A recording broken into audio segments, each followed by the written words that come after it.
I'm Chip Moore. I'm going to turn over the program to our president, Mike Wexberg, who will do the favors of introducing our guest speakers. Mike, go right ahead. Thank you, Chip. So Keith Johnson, I'm sure people calling in here today know much about him, and he's one of the legends in our audiophile world, and I'm a particular fan of his work, and so I'm very pleased that he's joined us. Some of you may have met him and Marcia at our gala last December. It was very exciting to have them there. But we thought we'd follow up here with the Zoom call where, at the gala, it's hard to engage for very long with people and speak. So we wanted to give the membership an opportunity to find out more about Keith and Marcia and reference recordings. Uh, Let me read to you a little bit about the biography.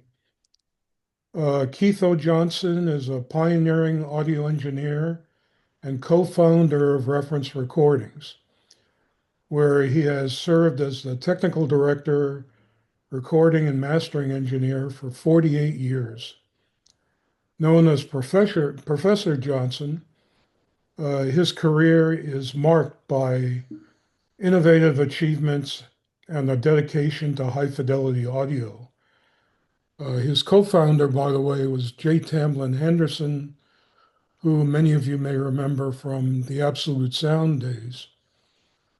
Also with us is Marcia Martin, who for many years has been the executive director of Reference Recordings, and she runs the day-to-day operations and also helps out with recordings and picking artists and so forth.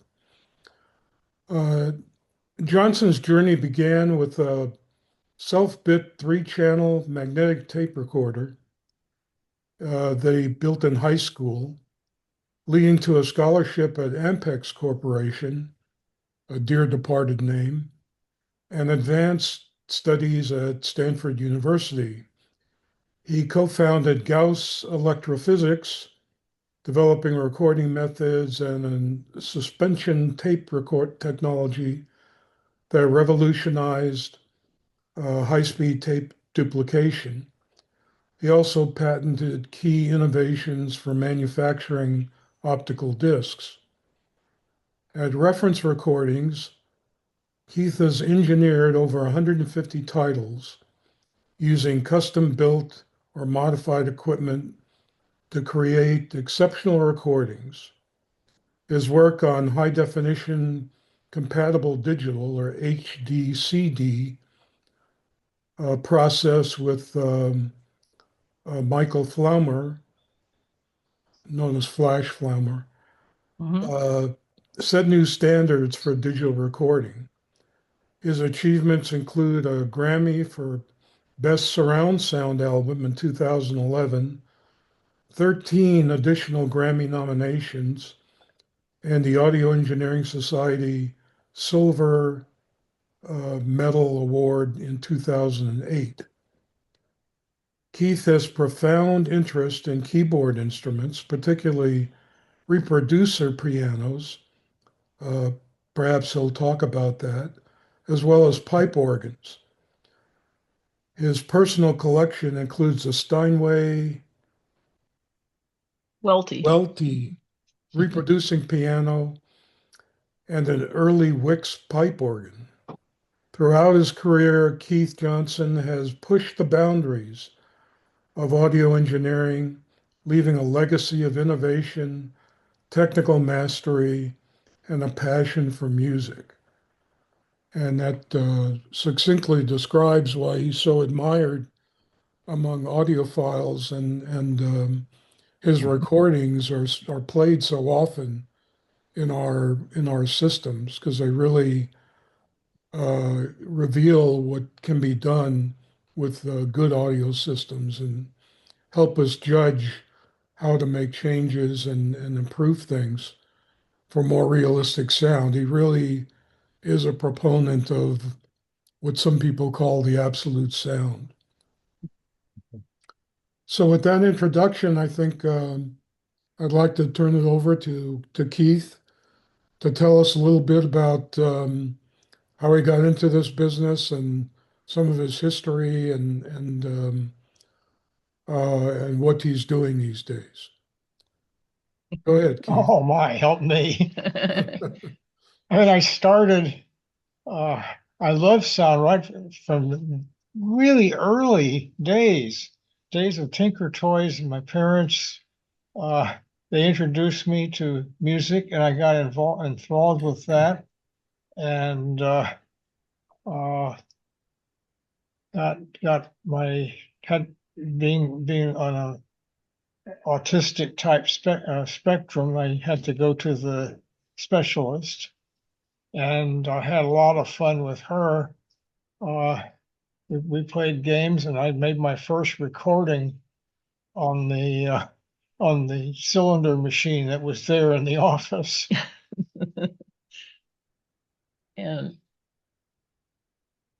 And you went on from there. Oh yes, I went on from making, there. modifying and making things out of everything to Yeah. play sound. Yeah. Tell them about your high school stuff that you did with where you started with the tape recorder and win an award for the Matchbox machine.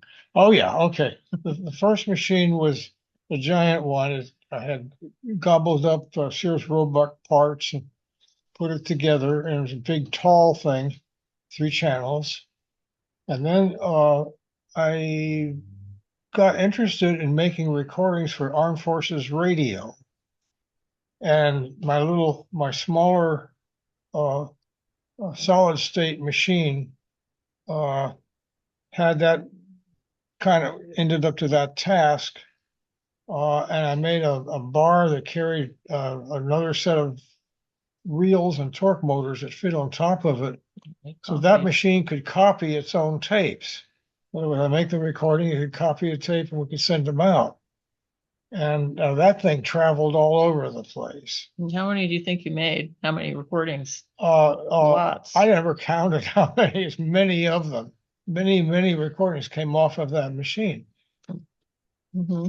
And there's actually, I met Flash Schwammer around that time, and I proposed to him, wait a minute, we have a ability to do this thing and create, put a hidden code in some of the recordings it makes, and we use that hidden code to improve the performance. Flash really liked that, and we started working on that thing.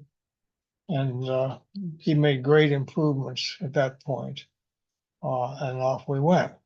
Yeah, that was a great company, Pacific Microsonics, and a lot of engineers used the Model 1 and Model 2 machines.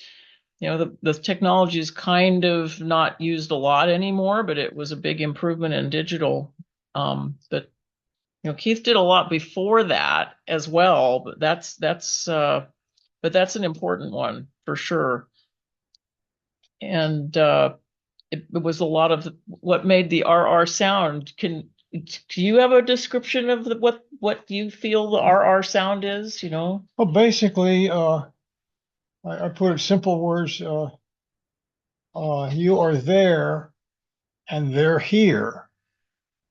And that means it's fully 3-dimensional. That is, it's not just left and right, or that kind of thing. It goes back and front, overhead, whatever. And there's ways to play games with simple equipment like that and actually pull it off.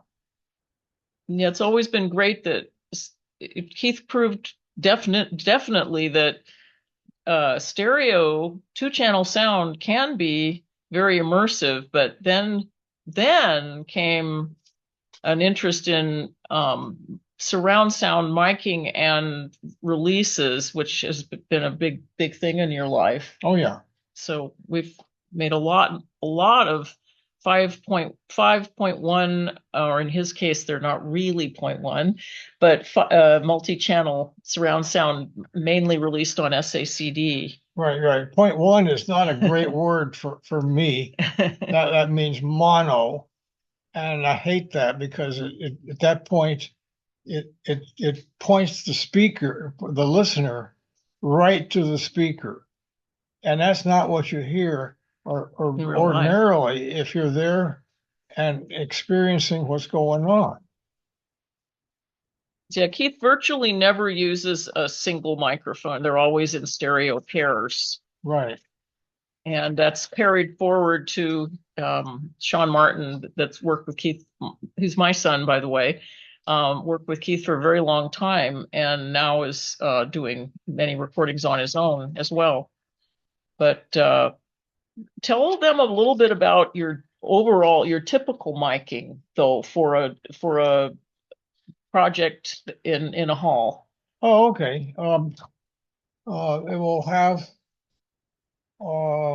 let us say, a tall omnidirectional pair of microphones looking down, and then it will have, for a piano, there'll be a tail pair is over the back of the piano looking in.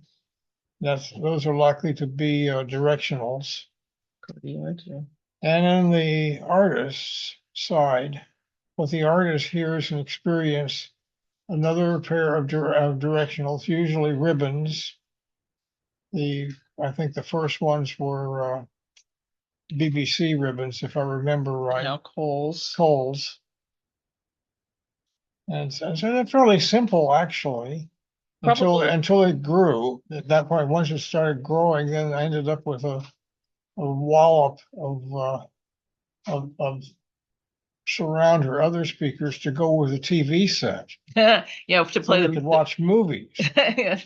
We like video with multi-channel sound as well. Oh yeah, though we don't make those. Yeah, but man, what an increased experience you get, and my whole feeling on these things is getting into the experience of receiving other people's communication in music, and then at that point it's magic.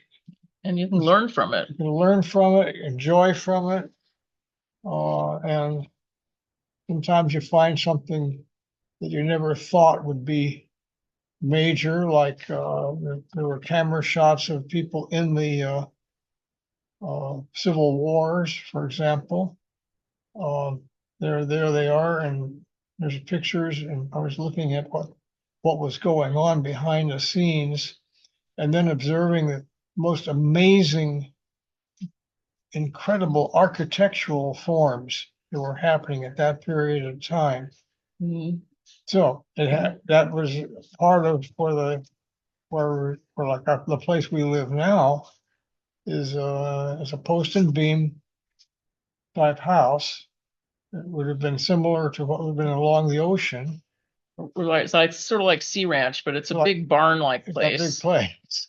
Yeah, but it does have good acoustics in its own way. Oh yes, it does. So you've learned from all kinds of environments about making recordings that capture that. I know that Keith has done all sorts of weird things, including in the lion house at the zoo, and and Ogden Nash. That one I don't know about. Carnival of the Animals. He narrated Carnival of the Animals. Ogden Nash did that, and that was at the desert. Yeah. Well, but we didn't record that. It's been a long history of experimenting in different architectural and and acoustic spaces that taught you how to record a decent sound anywhere, I think. Oh yeah. And we've been kind of known for that. Keith, I've been with Keith on recordings where the monitoring was in at one time a a furnace room, a tiny furnace room, and we were recording Carlos Santana. And we had like the space of my dining room table to set up. And then there's also wonderful things in huge halls that you've, made magical recordings in with the at Meyerson Symphony Hall in Dallas with several different groups. And the space matters almost as much as the equipment is what happens with Keith's recordings. Oh yeah, providing that they don't roll some piece of stage machinery over all the cables, a microphone cable, which has happened once in a while. Keith, did you want to talk to them at all about your keyboard instruments you play with? You have a grand pile of them here at the house. I can mention them very brief, I think. Yeah, we have a Welty, Steinway Welty, truly mechanical as these things were built. Beautiful little piano. It's right over there. And it turns out to be a remarkably expressive instrument. I mean, really expressive. And the only problem is you have to have powerful hands to play it because it's the sound harder created is that. Yeah. But, so I enjoyed that instrument. And then later I found somebody threw out a synthesizer. It happened to be I saw this thing. I said, this is remarkable. There's a lot going on in that thing. Yeah, that's a fun one. That's a Yamaha. Something grand. It's an 88 key Yamaha synthesizer. Right. That's a lot of fun. So I've learned to play with that thing as well. He has that in his shop next to his computer, just for breaks. Oh yeah. But the pipe organ, and supposedly there's a picture that Mike or Chip might have of his at least part of his pipe organ that we sent. If you want to see it, there's the Wicks pipe organ. So there we go. He and those, by the way, in the front there, those are two of the speakers he's using when he's monitoring off his computer. Oh yeah, which he built, of course. They're right. Three-way self-powered monitors. But that's the front facade area or front pipes area of the pipe organ. Yeah, that's in our room. We're in the room. That's his shop. There's a different building that he works in for his studio, and that's a pretty good sized instrument. Do you remember how many pipes it has? I don't. It's about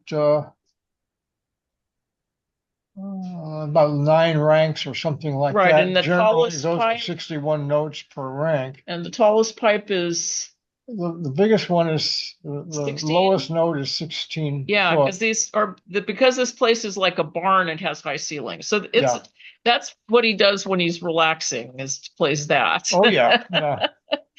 The cat comes up and purrs. So, and it probably acts somewhat like tube traps in the studio as well. Oh yeah, it takes away reflections in the room for sure. Right. So it's fun to have these. And oh yeah, in the background we have the dragons, which have nothing to do with audio. Nothing with audio, but so never mind. They appeared in one place. I like them. Yeah, Keith this morning had me pick out of the warehouse a bunch of albums to talk about, some of his favorite artists and projects. One artist we worked with a lot and recorded in both live, like acoustically, and then also on reproducer pianos where you know what you're going to get because it's already been recorded. But that was Dick Hyman, and this is one of his albums on our label. This was From the Age of Swing, and I guess that was 94. But and he is a legend in American music, and is a wonderful person. Still living. I think he's really close to 100 now. Me? Not you. No, Dick. But tell us about your recordings with Dick Hyman. One of the things that was great in these early ones, and we did this with Mike Garson also, is these were mic'd where everyone is in the same room. So it's just, they're all playing together. It's not like you put anybody in a booth and you mix things later or overdub anything. These are, even though this was recorded in a studio, it still was the group playing together and seeing each other and hearing each other. So tell them about that. Uh, Do you remember the sessions? oh yeah, I remember. And I ended up, This is one of our best things. there were instruments in the room, Mm-hmm. and I detuned some of them so that their reflections and reverberant behavior would be more beneficial for what was happening. I felt, okay, I can get away with that. And then used the microwave dish Oh yeah, system to communicate. That's later. That's this one. I think it's Dick Hyman plays Duke Ellington. This was a very special project. Oh, yes. We made it as a CD, but we also made it as what was called a direct to CD. Oh, there it is. Can't see it reflecting in here, but it was Prof Johnson direct to CD recording. And I think we're the only label that ever tried that. We made like 4 different titles that Right. way. Tell them what we did. well, I did my setup that I like to have, Mm-hmm. and then And this was a reproducer piano, Yeah, keep in right. mind, the whole bit. because it had to be known exactly how long each take would be beforehand. Yeah. Because so a reproducer can do that when you play Oh back. yeah. Well, you have a roll in this case, although we weren't No, it using wasn't a roll, It wasn't a roll. but it can. Uh-huh. Like, I mean, the instrument we have is capable of the same kind of thing. But the neat thing about this was the way it was done. I'll read it off the back. Oh yes, It was made using a Börsendorfer 275 SE reproducing piano, and its acoustic waveforms were captured by the RR microphones and converted to a digital bit stream by the high definition compatible digital process. That bit stream was broadcast via microwave to the CD mastering lab, which was a few miles away from where we recorded it. And we had the brass from AT&T up on the roof of the building where we were recording with microwave dishes and links to send it to the CD plant, which had put them up also. Anyway, there a Glassmaster was cut in real time as the music was happening, so there was no tape involved.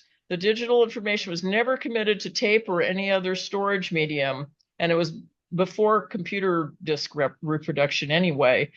But it was not processed or corrupted by any editing or anything. It went straight from the microphones to this Glassmaster to make the CD. So and then we pressed them on gold discs, and they were very elaborate. They're all out of print, unfortunately, now. yeah, those are definitely the very first and one of a kind. It was a direct CD master. Right. Right on the fly. Right. It was very interesting. I hope some of you might have gotten them when they were in print. They were in the early 90s, and you know, it was an age of interesting experimentation with digital audio. Oh yeah. And Keith was really always wanting to try those I things. love to play with things. Yeah. My style. I'll get in trouble for that. But anyway, Dick Hyman was a great one. Another group that we worked with, though, that tell them about this one. This album, the Bach Gamut. Virgil Fox, the great pipe organist, who was also a major showman. Oh yes, he was. Loved to have huge audiences. He was like, people lined up for blocks to get into this concert. And this was recorded in San Francisco. St. Mary's? It's probably, yeah, must have been. St. Mary's Cathedral's Ruffati pipe organ. And it also used the smaller Rogers Royal 5 touring organ that he used and brought with him. But it was, people lined up a long way to get into this, and it was called the Bach Gamut. And Keith got to know Virgil, and it was quite the partnership. Oh yeah. So on some of these I sat beside him, not at the console, but right next to him while this was happening. Try to direct what was going to be going on with the electronics. And we got to listen to some of these things on the waterbed. I forgot Later. whose waterbed it was now. Yeah, these were those days. This was recorded in 1976, so the same year that Reference started, actually. Yeah. And then in a little bit more recent artists, we did a lot of albums. I think it was 13 or 14 with the Dallas Wind Symphony, and mostly recorded at Meyerson Symphony Hall Symphony Center in Dallas. The early ones were conducted by Frederick Fennell, who was their conductor at the time. Again, a wonderful, wonderful pipe organ in that place. And the organist for this was Paul Rito. This was called Pomp and Pipes, and it's a very popular album for audiophile demo at trade shows, even still today. And it had some interesting things about it that you only knew if you were there, because I think this might have been the session where Frederick Fennell, who was a lot of fun, and he wanted to be really noticed, and so they brought in a cherry picker, like a tall crane-like thing, and he conducted from that. So he was very high above the orchestra, and it was fun. We don't have a picture of that handy, but it was great. And I recommend this as an audiophile spectacular, Pomp and Pipes.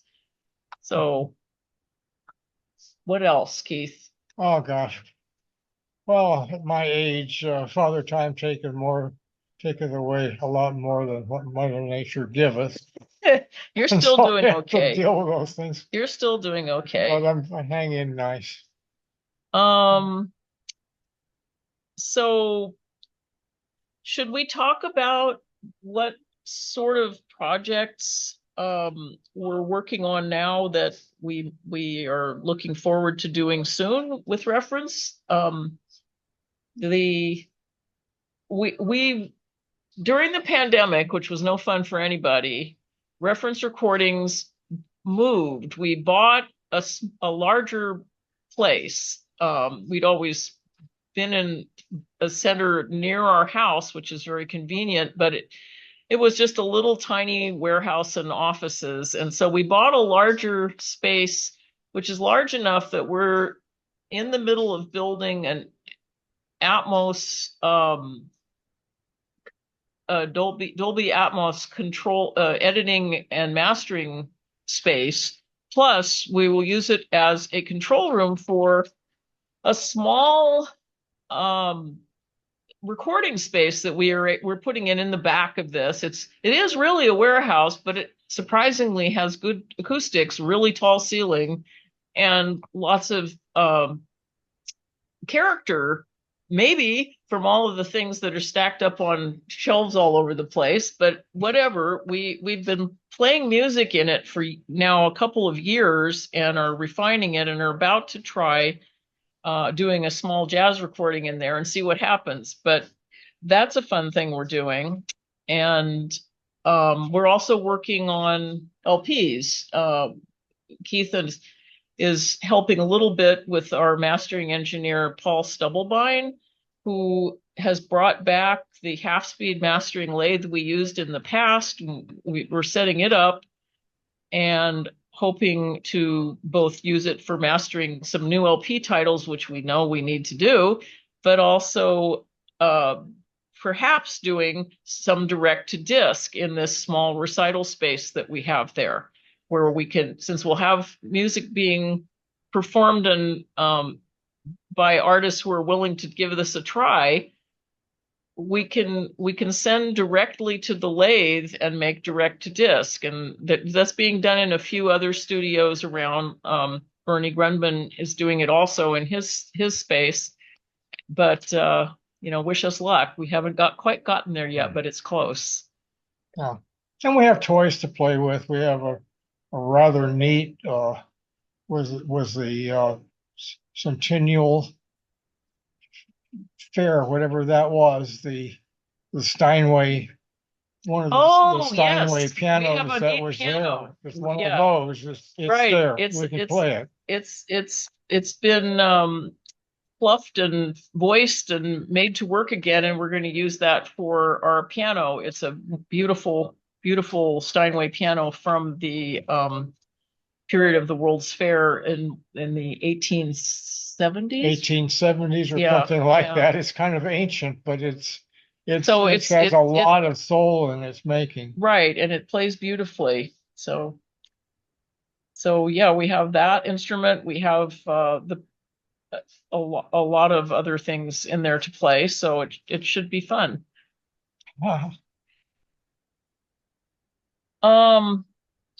Let's see, going back to you and your recording history, you've gotten a lot of different awards and things. Can you tell them about some of those? I don't even know the whole history, but the Berliner Award, the silver award from the society. What was the story on that?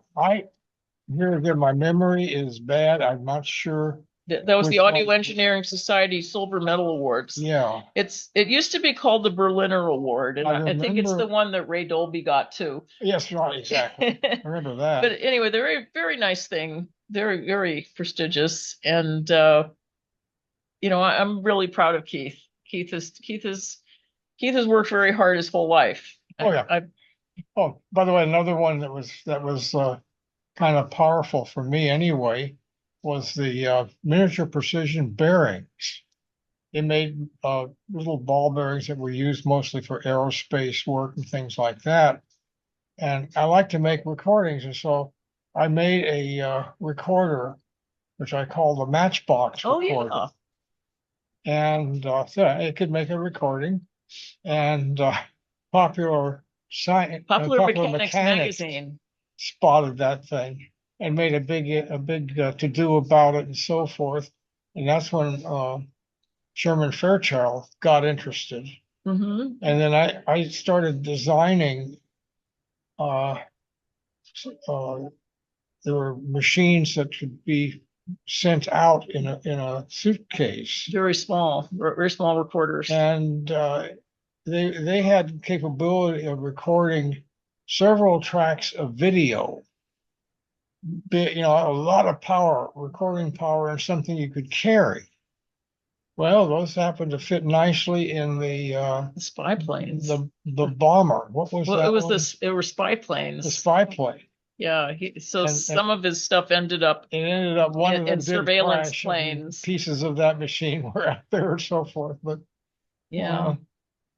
So that was another little thing off to the side. But that is true. That's how you got involved with Fairchild. Yeah. We have little pictures of newspaper. He won some award because it was a miniaturized recorder. Oh yeah. It was really little. Matchbox recorder, they called it, because it was about that size. A big matchbox. A big one, Yeah. So we're jumping all around. I'm sorry if it's confusing. Oh, yeah. But you have hand built or modified so much recording equipment over the years, most of which is still kicking around and working. Oh yeah, well, and so it's kind of on our day-to-day radar, but nobody else's. Well, it basically heralded what I call direct coupled electronics, not the traditional things with capacitors and so forth. And so these have a property that is very, very useful. You can hit them with strange events, something that you would never imagine you would be wanting to record, and it wouldn't have any memory of having done so. Hmm. It would have, well, it made the recording, and there's no memory of it. There's no capacitors inside to hold that memory. So would it not record onto something where you could keep the recording? Oh, you could keep the recording. Absolutely, you could keep it. Uh-huh. It's just that it has this one property that it's. Does it make somehow better sound than using capacitors? Oh yes, Okay. definitely so. Well, I'm sure the engineers in the audience there will ask questions because I have. And the audience will like that, in fact, because that's the same kind of deal with just putting microphones on a stage and they go and there's the DC what I used to call direct coupled amplifiers. Mhm. That became a way of doing it. Hmm. So, this being our 50th year, we're really happy to be speaking with audiophiles at the Los Angeles and Orange County Audio Society, who are our original base. You know, the people who cared about sound, who cared about equipment and recordings. In this day of very easy consumption of music where you don't have to pay attention at all, and it's kind of just streaming, and it's kind of like elevator music. Sometimes it's harder to be an audiophile. So those who put the effort in to find the best components, the best recordings, the labels they like, ways to play back that excite them and that can show off great sound.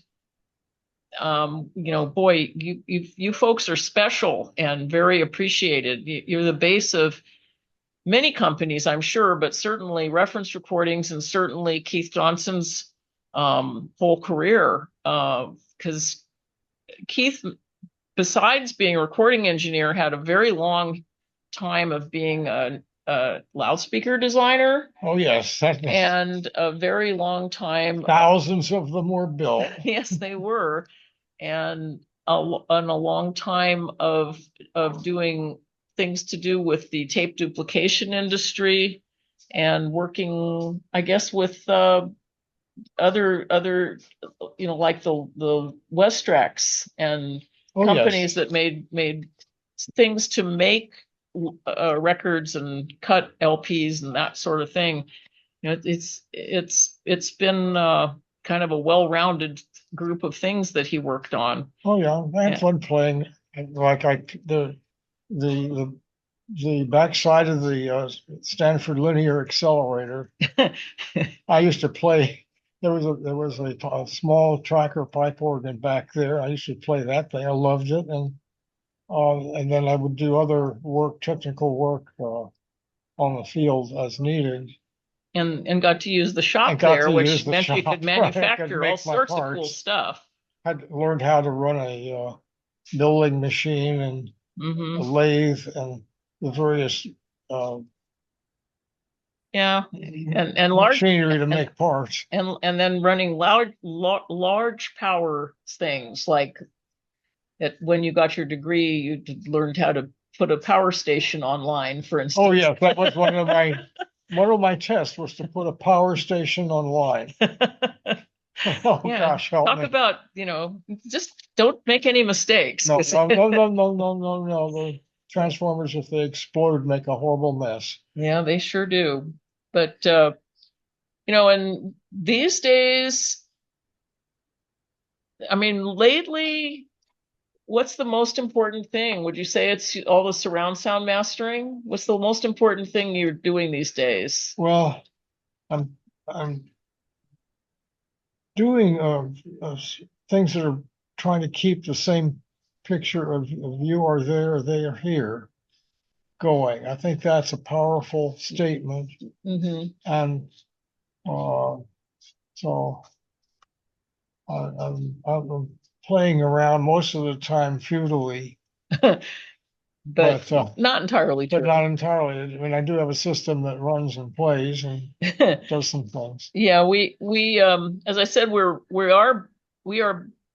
we've been releasing in 5-channel for a long time, both recordings we put out and some that we have from other engineers. And then we are also putting out, kind of holding our noses, Apple's version of Dolby Atmos, but we want to also offer more, shall we say, audiophile experience with higher res versions of that kind of sound. And I know there's some that are doing 12-channel discrete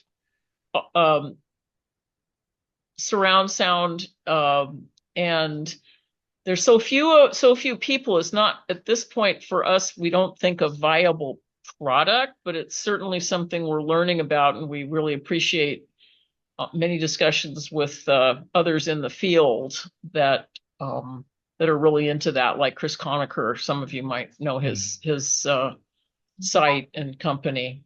So immersive sound is probably where things are going, and it's something that we always wanted anyway. We always liked it, and we use it a lot use it actually, too. because our place where we are right now, just go across the window, we have a system that does a rather big immersive system back there. Yeah, well, It's clumsy. It's yeah. crude. No, we don't have How the can best that here. thing possibly work very good?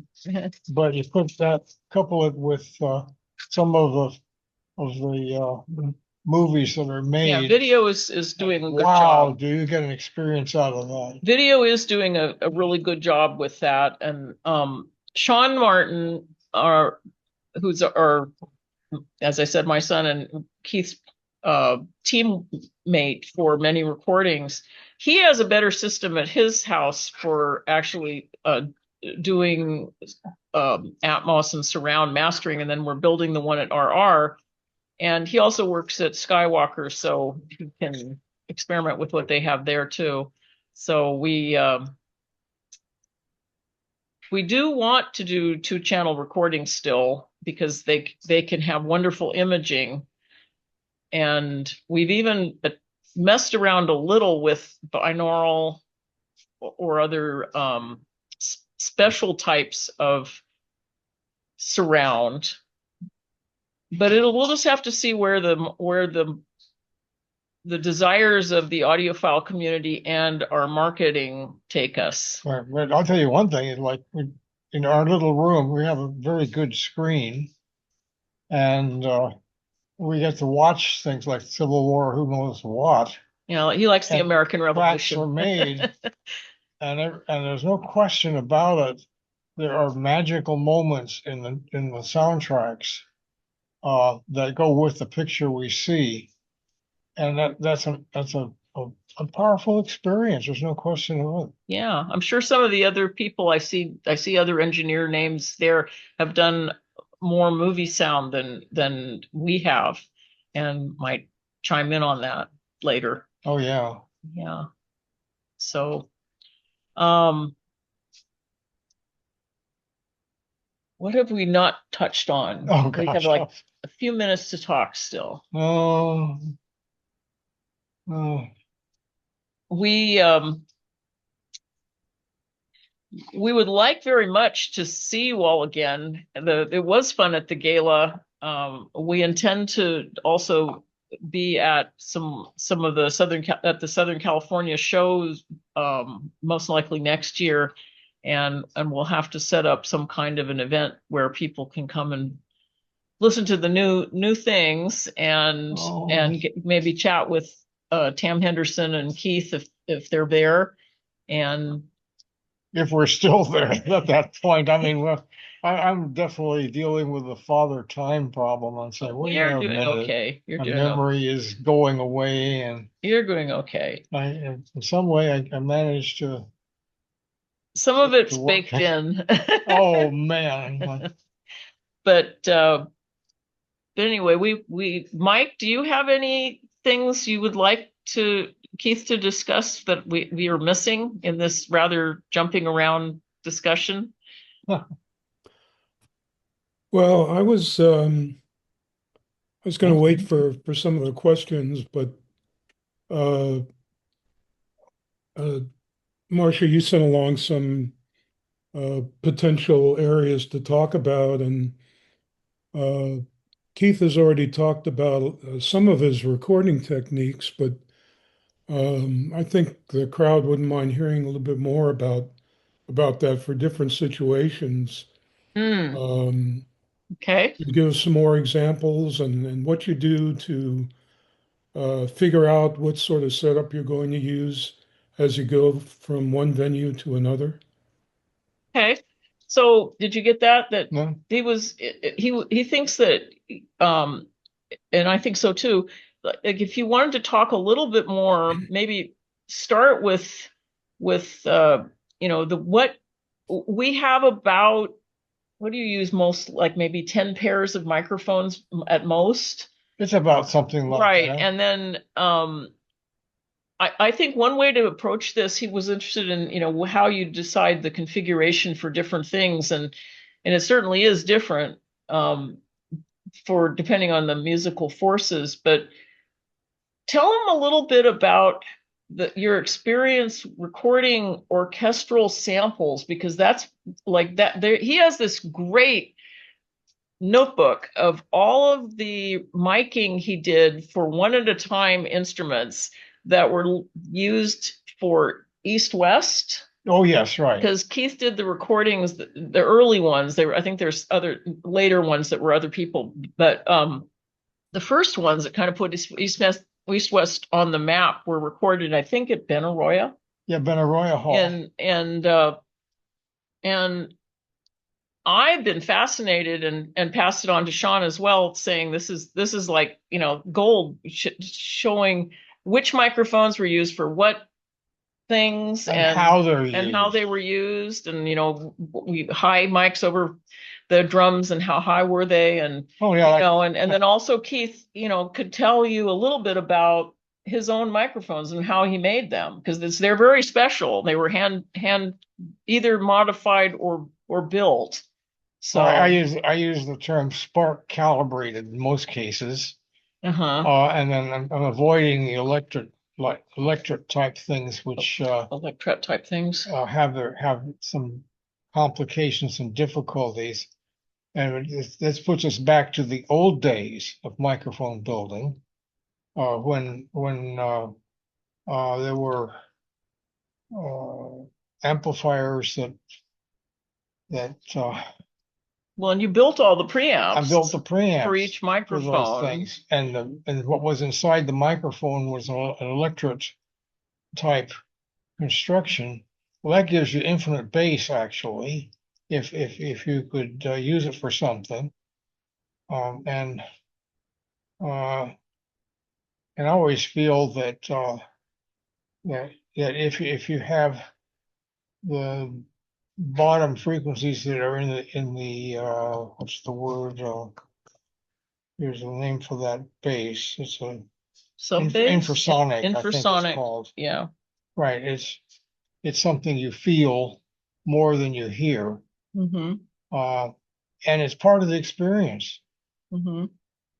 Well, and your microphones were able to capture both very high highs and very low lows, because you restrung a lot of the diaphragms yourself with special material. And sputtered them.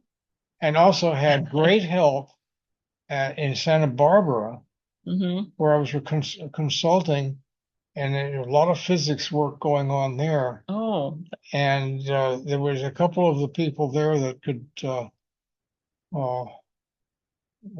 kind of hiding in the dark corners of the linear accelerator. I got to learn how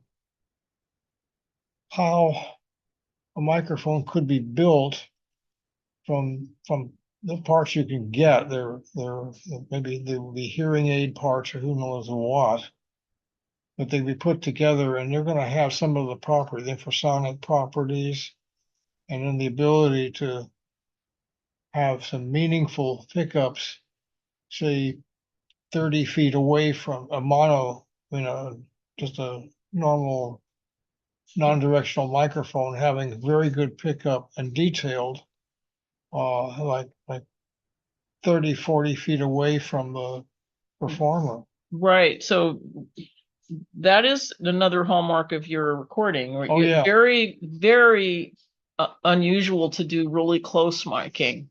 Mostly, we do record a lot of orchestral things where you want to be back anyway, but close miking has its purposes for a soloist or whatever. But if you want a sense of you are there and they're here, which he likes to say. Yeah. The overall sound space is really important, and the imaging, and you can't get that if you're too close, or certainly if you use solo mics. But I can't quite get you to tell us how you built the mics. I mean, we have a lot of Sennheiser mics, but none of them were exactly as they came out of the box. No, that's absolutely correct. That's absolutely And you have correct. some other ones too, but mostly Right, Sennheiser these right. days. Oh, yeah. And of course, the preamps are also direct coupled. Mm. And they only work with one microphone. One microphone. And the end result is there's not that many cables that have to go out to run them, because the cable can run a pair of microphones and deal with these kinds of things rather than separate power supplies and separate cables. So the setup is simpler. And you used to have to, especially like starting with Armed Forces Radio, one of the priorities was to have a setup that could be done fairly quickly, because if the stuff was traveling and you only had a short period of time to set up. Yeah, that's true. Yeah. Got to learn right. Well, I got some geisha parties once in a while. Stop. But it traveled all over the world. And the microphones take these days some maintenance, but they're still running. And you've kept them kind of pristine, and and Sean is now using them too. So they are now pretty old and still quite amazing in terms of their specs for going especially the highs and highs, and then the low frequencies on some of them. They go down to below hearing. Yeah, and up to many kilohertz. and a lot of them go up to about 30 kilohertz or so. Yeah. So and the spark thing, however that comes about is you might tell them what spark calibration is. Oh yeah, well it's basically what do you call it? A spark coil type thing, and it's going to make little tappy sparks. They're very, very quick. And then that is a very useful information to know. And what are you doing with that quick sudden getting information? The microphone to be fast. And not have a tail of some kind. An example of how that really pays off. There you have the drum, and the drum has the little wiry things on the drumsticks. Brushes. Maybe some little wiry things at the bottom of the thing, so forth. Well, that system can identify and reveal what's happening on both sides of the drum. And you get that information. Most microphones have difficulty with it. Yeah, we've always tried hard and marveled at the extreme tiny little noises that you hear in Keith's recordings, that there isn't just a wash of sound in an orchestra. You really can dig in and pick out individual tiny noises and in the music that are meant to be there, that are part of the music, that often just kind of all blend together. Right. I call that timelining. Other people do too. But that's the important terminology. It's very, very important when it gets to you and doesn't want to be cluttered up with something else that's fighting at the same time. Yeah, And then you have clarity. You have amazing clarity. indeed. So, I'm really happy to have worked with reference recordings all these years. I came from a music background and loved the sound that I heard as soon as I heard it with Tam and Keith. They were, doing at that time it was all analog and live. We were doing some recordings at it was at UC Berkeley actually. It was Earl Father Hines. Earl Father Hines, yes. Yeah, and I went on a session and I was there, helping run the tape recorder, and immediately knew that this is something I wanted to spend a lot of time with and do more of. And that was the very first thing I did with them, and the rest is history. We ended up keeping this company going now for 50 years. This year it's 50 years. And Keith started a couple years before I did, but we've both been there, forever. Oh, yeah.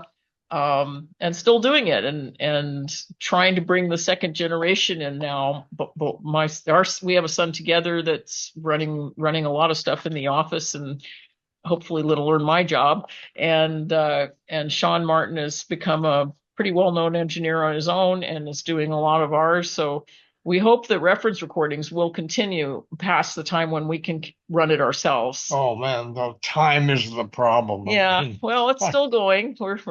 We're managing. Oh yeah.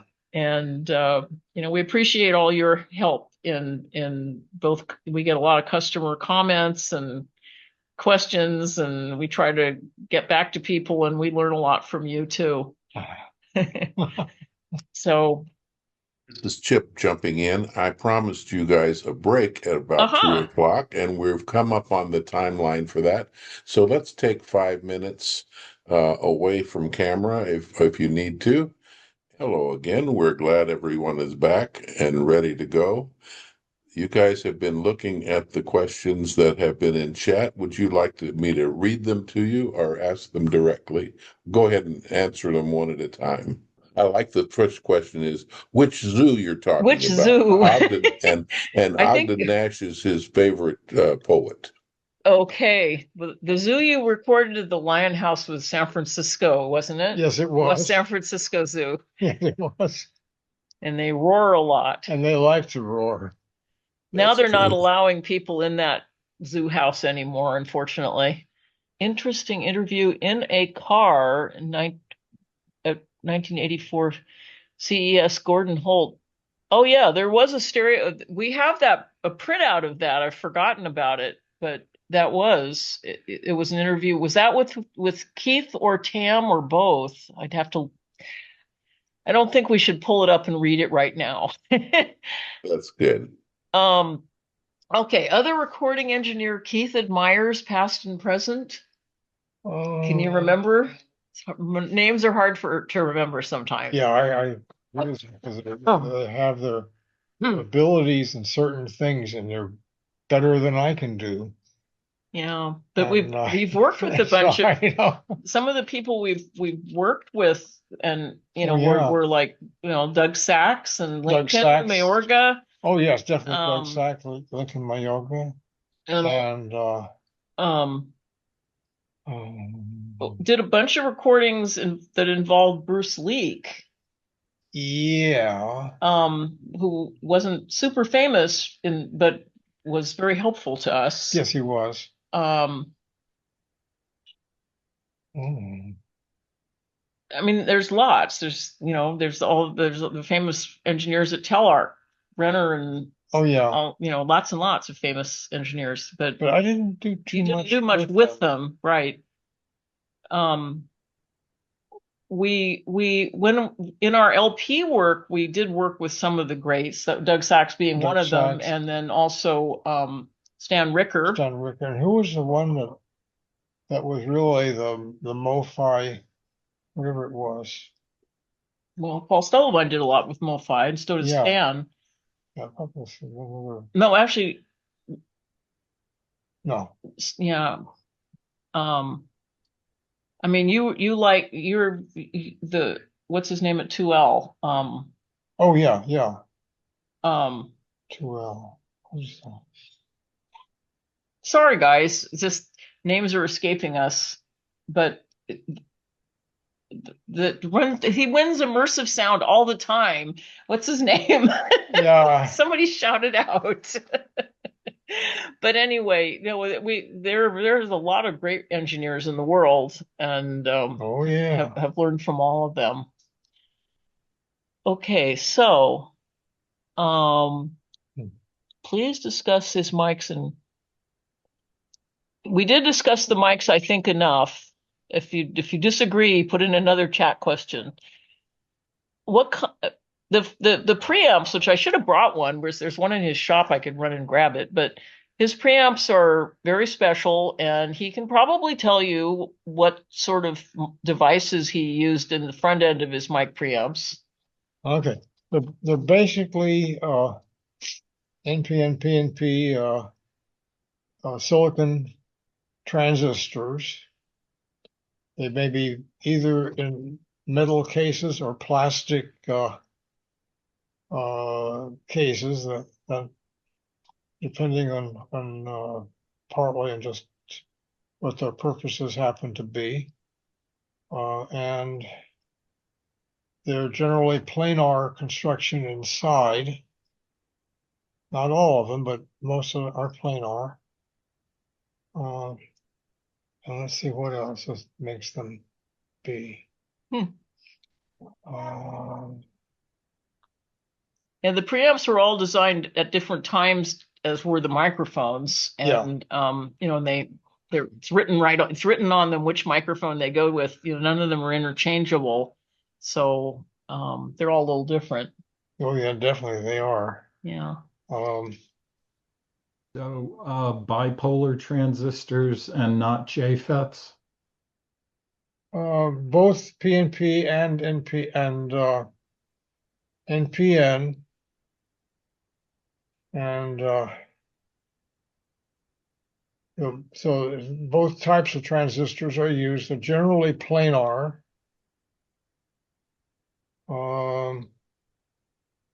And what else? And he's never published the circuits or made them into a product. So it's each one's going to be different. You'd have to describe each individual one, although I'm sure they have similarities. Yeah, there's a lot in common with them. They're it's the microphone is going to have one basic amplifier inside, unless it happens to be a stereo mic. There are some that are. None of the ones you use are daily. But not daily. Yeah. And yeah. Anyway, the preamps are key because the circuits are, as long as they're working properly, very clean and quiet, and try very hard not to put anything extraneous into the sound. Right. Yeah, our direct coupled is very important because an event happens and there's not much of anything happening afterwards. The direct couple, there are no capacitors holding charge that would change whatever was coming out of the microphone. And then some of our FM oscillating things inside the mic. And then others are electrometer type construction. Either way, get the same kind of properties. Yeah, and one thing that we didn't discuss is that the whole chain was designed by Keith to be as clean and natural as possible, and he has a very interesting setup for his boards, and this kind of ties into the next question, which is the next question says, what's it like recording at Skywalker Sound? We mostly do record at in concert halls, but Skywalker is a very good sound stage, and it's an excellent studio, and it's very large, so it's usable for more things than you'd think. But Yeah, I can explain a little bit. but I was going to say, tell them about your boards, because we use our boards. We don't usually use the console at Skywalker. Okay. Well, the part of it is the way Skywalker is set up. They have some wonderful acoustic control surfaces. They're not a piece of wallboard or a carpet or who knows what on the wall.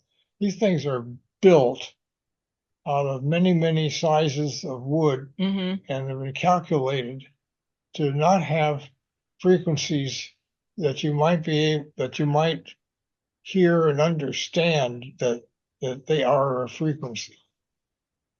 And so that is a very powerful feature that they've got. And it can tilt them and move them. They tilt and move them. They're extremely heavy.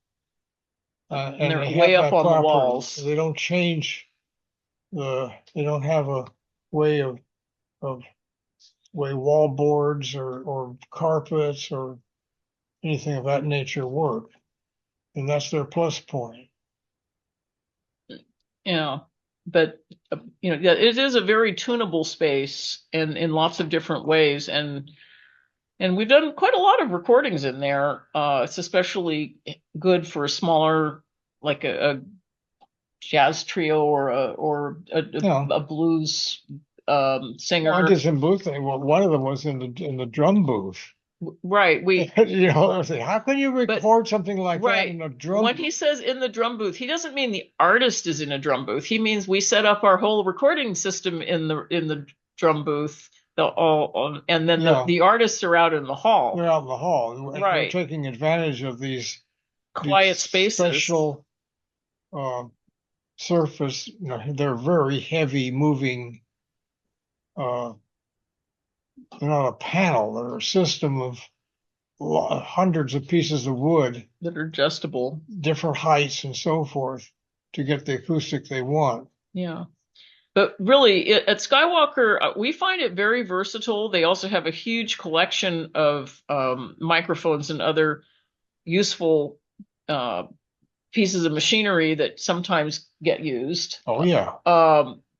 But we usually, when we've gone in there, we set up the group like as if they were out in on a stage on a major hall, and then we're in some of the drum booths. A drum booth usually. We set up a whole listening back system and everything else in there, and with talkback mics so that we can talk to the artists. And we don't use the big space with their big console and large speakers. We use Keith's speakers and Keith's boards, and the boards. It's a stack of different boards that do different things, and they're all in general passive. Yes, and not with amplifiers and things in them, right? The boards. The boards. Yeah. The boards are active. All of them are. Well, they are active. They have active amplifiers. They also follow the same pattern of direct coupled. And there are parts of the boards that are designed for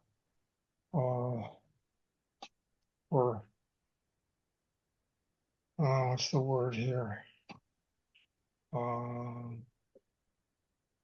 And with a signal path is very well. The signal path is complicated. Yeah, and then it feeds to the digital converters, and then to the whatever the capture method is, which is these days usually a computer. Yeah. We try to avoid what are technically called coupling capacitors, because whenever something like that is used, there's a memory involved with them. Somebody fires a gun or else wallops thing of some kind, those capacitors are going to change voltage and they're going to settle. And that settling you're going to hear. And then it gets more complicated than that in detail. You can identify in a way an object sound of the device that's going on. And if it's not done right, the object sound can be a bottle, not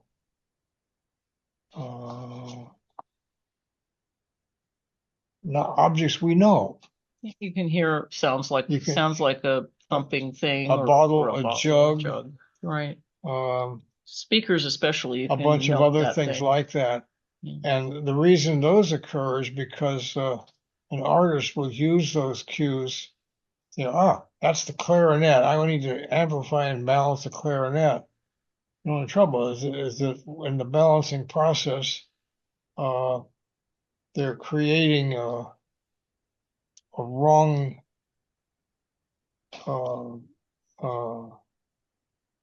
I lose my words. It's a object sound. Mm. An object sound could be, well, my roommate used to say, well, I play the big fiddle. He was a bass player. No, the big fiddle's the viola. Oh. He plays the big fiddle. Yeah. So he calls it that. So you don't want to change the sound You don't want to all those change different instruments. Yeah. They are what they are. Yeah. And then you go out in the field, you find other things going on. Whatever that setup is going, I hear cheerleader. Like a megaphone or With something? a megaphone or something. That's not what the instruments are doing. Mm. They're cheerleaders instead. So you have to watch out not to watch out emphasize not to that. get again, the same problem happens that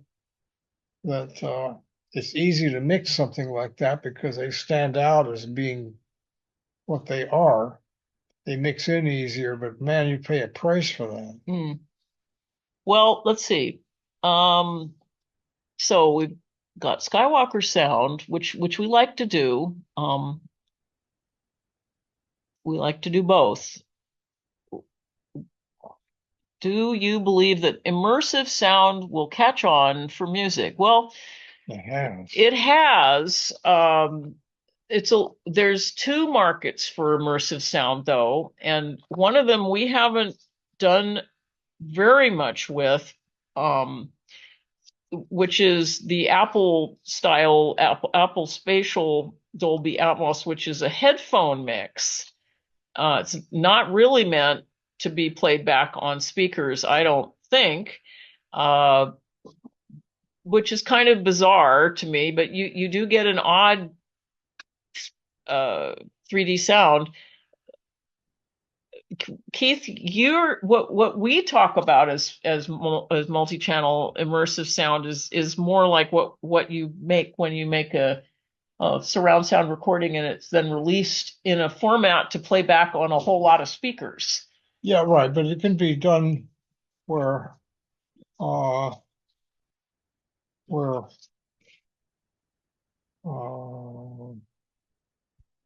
still need to have, I would say, 1, 2, 3, 5, 4, 5. Yeah, that would be not enough. Actually, you need at least 5. 5, 6, 7 or 9 about is better. 7 that makes it go. I have a lot of little Radio Shack speakers in little boxes, and I've done things to help them out. They have bathroom tiles inside to damp some of the wood. The drivers happen to have rare. They were pretty good drivers. Fibers from trees, and they go from there, and then they're also done with my electronics. Mm-hmm. And they quite a few of them, minus the electronics, have ended up sitting on top of other consoles. And they make good little near field monitors. Nice little near field monitors they end up being. somebody asked a question a little further down about speakers. Were Keith's speaker designs done for a commercial company or by commission only? And what do we use at home? I think you should tell them I about. better explain. You better explain the whole story. My speakers I designed for what I wanted them to do. That is, not create an object sound I can recognize. And I couldn't find Neutral, much of that on the neutral market speakers. that worked Mhm. that way. Mhm. And it goes on from there. Well, wait though. They were designed for a commercial company, and there was more than one of them. Oh yeah, there's a few that sprouted. Yeah, Wald was Well, huge. Wald was the maker of them, and then these things ended up being sold as They were OEM. named. Lots They of were companies. Onkyo, Pioneer, others. Even Radio Shack. And Radio Shack had variation. The Radio Shack ones I got. The ones you designed. And I designed those, and tons of those things went out in the field. Then there was Micron, and there was Precise. Yeah, Micron was a speaker kit from something. But did you design the Micron kit? Yes, I did. Yeah, it was there were probably thousands and thousands and thousands of speakers that went out in the world that Keith actually designed, but they were all, a lot of them were made by this company in, I guess it was Los Angeles, maybe it was City of Industry. Los Angeles. Los Angeles, it was a giant manufacturing place, but it made the speakers, and then the names got put on them, and they were sold by different companies. Oh yeah. And then there were some high-end ones that were commissions, and some of them were very strange. Tell them about the glass speakers. Oh yeah, the glass speakers were. I forgot where those came from. It was some people on a boat. I think. Oh, that's right. It was on the boat. I remember that now. The boat. Yeah. Glass speakers for that. That was a company that wanted to make speakers with glass enclosures, right? Oh yeah, and I ended up discovering them in very strange places. People bought them later. Oh yeah, they bought them. It became popular. They were strange looking. It's like transparent. Oh yeah, and yeah. There were others that. Oh, I know what it was. Very strange. These weird ones. I was some way introduced to what's the name of the group? These were they sang dirty music, basically. It was a rock and roll group. Yeah, it was Keith did a lot of stage sound for the Eagles. He worked with Alan Parsons, and helped Alan by mostly building the Projectron. There was a lot. Yeah, the Projectron was right. Helped Alan introduce that thing. There were speakers that you built for the Grateful Dead touring. Oh yeah, and it was Mickey used to Hart of that one. Yeah, he pleaded with me to buy the speakers he made for it. Those speakers I made, and we were staring at them here or around. Yeah, they were a project, but he really wanted them. Yeah. So we did an album with Mickey too. Oh yeah. But so there were ones that were commissioned. You worked with, was that Andrew that was with Andrew Jones? Let me see, Andrew Jones. The name is of course very familiar. But I don't recall the ones that were for the Onkyo speakers. Anyway, some were made for Onkyo. There were Precises also. They were Onkyo design. Yeah. Anyway, sorry I can't remember back in the midst of time, but there were a lot of different companies that had Keith's designs. Keith also did some. They would migrate to a company like Sansui did that, and others. Yeah, Sansui was another. And then what would happen is they would get modified a little bit, and then come back. It was now a Sansui speaker. Right. Which is so what? That's fine. It's just what it is. And another thing was consulting with speaker companies directly, where they ended up being, involved in their new models like Avalon, and that answers the other part of the question. He has Avalon speakers in his shop at home. Yes, I do. Right. And then we have, some other speakers around and have had quads in the past as well. I didn't design those. No, we had nothing to do with designing them, but they're great speakers. However, I did design a panel that was tall and had something was that monster I- cable? no, No. I forgot where they You ended designed up. speakers for monster cable too. And the guy, some way got, found that they're kind of special and Electrostatic? yeah, they're electrostatic Oh. panels. He liked them, and then I got a free ride in his Mercedes 300 SLR Roadster, and so learned a little bit about he loved those speakers, and that was the reason for the ride. Okay. Um, So speakers were a big part of Keith's life for a long time, they were. and there haven't been any sold probably anymore for a long time though. I mean, mine? Wall went out of business. Did they go out? Did they go actually out of business? I think so. Oh dear. It's Yeah. a shame. They really were an old memory that was Right.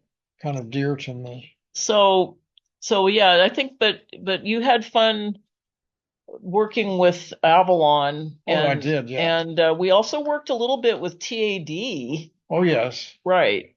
So, and we have TAD prototypes Oh, at yes, our listening room at reference recordings Yeah. from And you have that orange period. also, which I don't think you had. I forgot how that sprouted. but You just didn't have anything to do with I that. didn't make the first orange amplifiers or anything of that nature, but Oh. they had a way of migrating. Mm-hmm.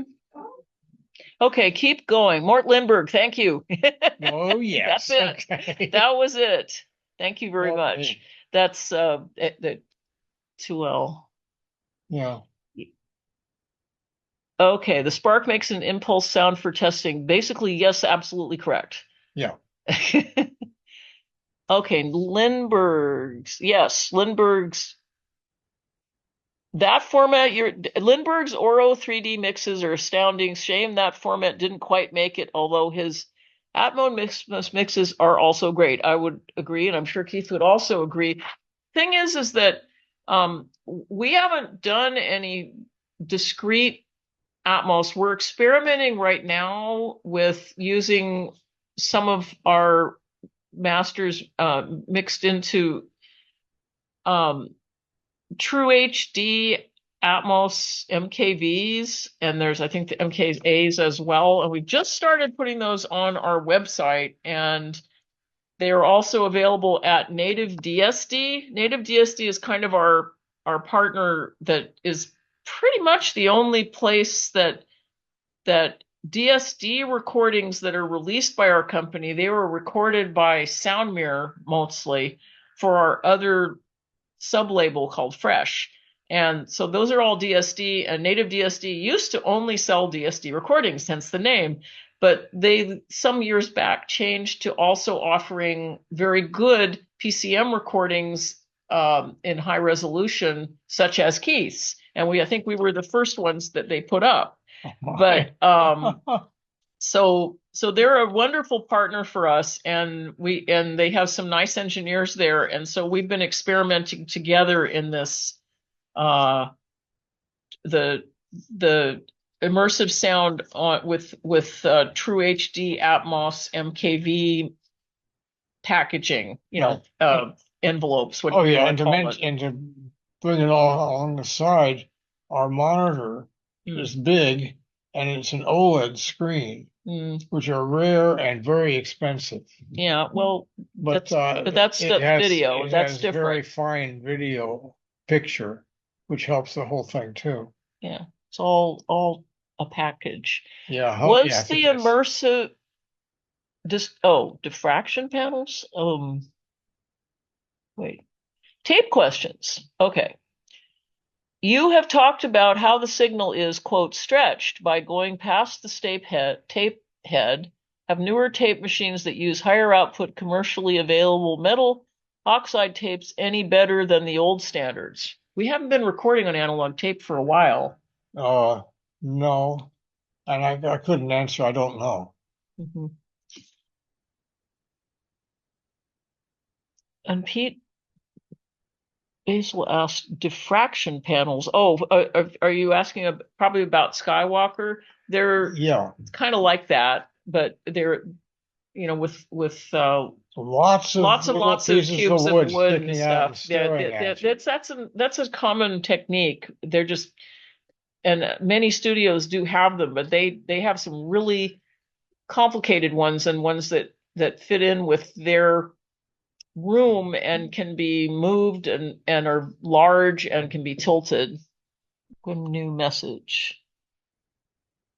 Was the immersed engineer Jim Anderson? It was Mort Lindbergh. The one, Mort Lindbergh we were talking Lindbergh, about. Yeah. I asked about his speakers we might be able to buy used, a favorite we might find. Huh. Well, that's tricky. that is tricky. As we said, he did They're this constantly changing is a yeah, trouble. but the ones that you made that were good ones, there were some precise ones, there were some Onkyo ones that Yes. you might be able to find used. Yeah, right. But the Onkyo might not tell you who designed them either. No, Onkyo would have If they been, even still exist, I think they do. Onkyo would have been mostly their design. Right, but there was a high-end group that's kind of split off on Onkyo yes, that you indeed, worked yes. with, and I don't Yeah. remember what those Yeah. speakers were called. Speak about the relevance of physical media like LPs and SACDs in the age of digital downloads and streaming. Well, you want to take that? I can answer some of that, but they want to talk to you. Basically, we still think physical media is relevant, and yes. And there's actually kind of a resurgence of interest in physical media and collecting a music collection on physical media because of the ephemeral nature of digital streaming, especially where you think you have a collection of things you want, but it can disappear at any moment if some artist pulls their stuff off of Spotify or Apple, or if something happens. Okay. But one of the things is you have to watch out about streaming. The more common way that it can happen is you're creating essentially a spectrograph. In other words, it's a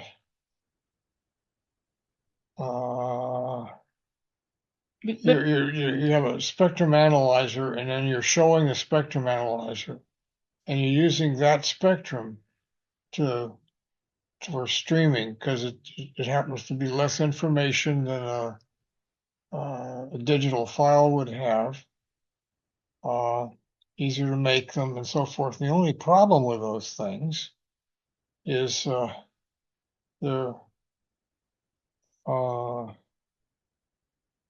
they just don't reveal detail very well. Well, it is possible to stream these days with good systems, higher res, higher perfectly acceptable files can be streamed now. Or downloaded, which is kind of gone. Downloads are almost some gone. of the badgers were originally just simply counting bits. We got more bits than they have, so forth. The only problem with that thing is that it's a spectrograph created thing, and it doesn't have everything. It won't have the information that particularly what happens. Let's say you have the wire brush. I'll use the example of the wire brush on the drumstick, and you tap the snare drum or the cymbals with it. And if you can hear the individual wires touching and reflecting and whatever, you're on the right track. Yeah. I think that it's all, there are there are good files that you can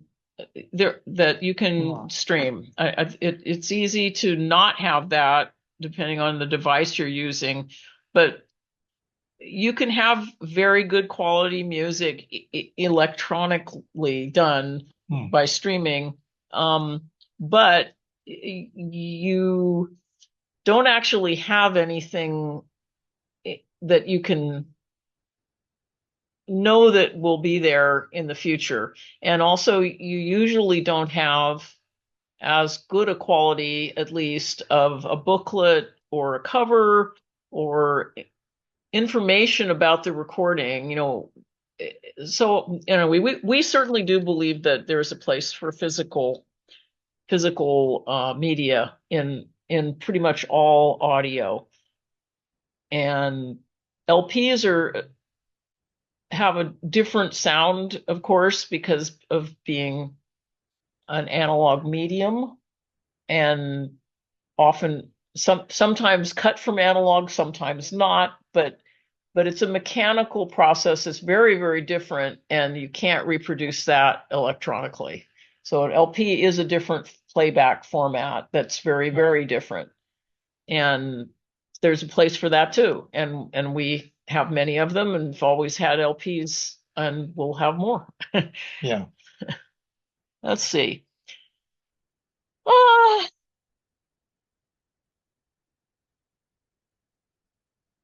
Okay, so I hope it stays relevant because our company won't make it on digital. That's the other problem with digital, is that it pays very poorly. The company putting it out gets, like 0.0001 cent per track. And so you have to do an awful lot, and classical music doesn't lend itself to those awful lot sized numbers of sales. Projects you're working on for release this year and next. Okay. Of ones that Keith recorded, there haven't been a lot lately due to various health challenges and such, but we have a recording of our wonderful pianist Joel Fan doing works of Chopin, along with some composers who wrote homage to Chopin works. And Keith recorded that a few years ago, pretty much during the pandemic. It was one of the last big things you did at Skywalker. Yeah. We are recording in June a sort of experimental album with Mike Garson and just piano, bass, and drums. And Keith will be involved in that recording, and that will come out in 2027, most likely. The ones that are still coming out this year, besides the Joel Fan that Keith recorded, most of what's coming out has been actually recorded either licensed or by my son Sean. There's a album he's about to record in Plano, Texas, and I'm trying to think of what else has not come out that we are working on.